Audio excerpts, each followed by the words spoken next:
a bit much. So then today we're going to talk about running, operating, protecting your business, these key elements that we're passionate about. My hope for you guys is that you leave here is just not understanding just that we have to do it, but understanding why we have to do it. A lot of this, I know a lot of times, you know, we think business and we're like, oh no, like I just don't grasp that enough. So you guys are gonna love it. You're gonna fall in love with it, you know. So we're gonna continue. Go ahead. That's our thing when we think about it. That's not me. That's me. I'm like yes. But you know, I know so often just by the things I'm hearing and things like that in the Facebook groups and things like that, I feel like there's a need to really understand and really learn the business aspect of it so that we don't have to shun it.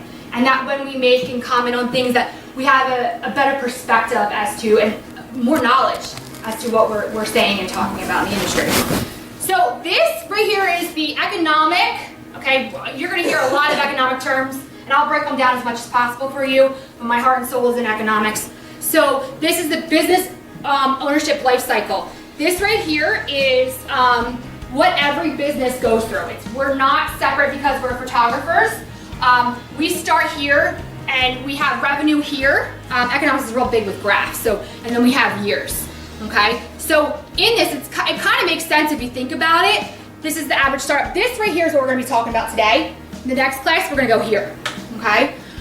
So the startup, if you notice the slope, well, I'll explain that first. Then we have the growth, okay? Now what happens here is if somebody buys the company, then they continue to go on that upward slope, okay? When a company starts to fail, there's reasons why there's economically as to why they're gonna fail. So then we start to see a downward slope, okay? And this right here, this is what's studied.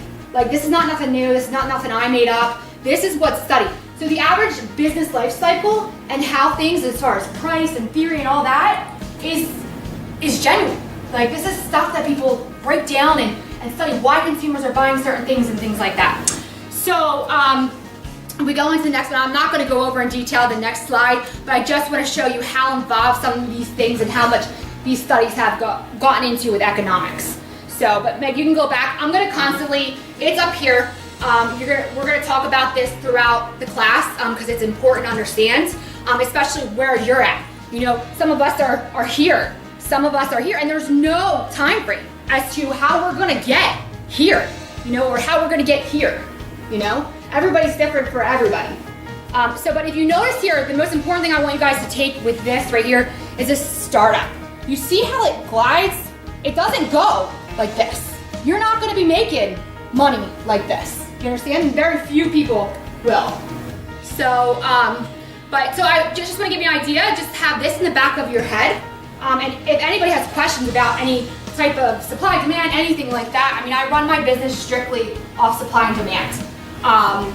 So I'm happy to go over that with you, you know, after class. But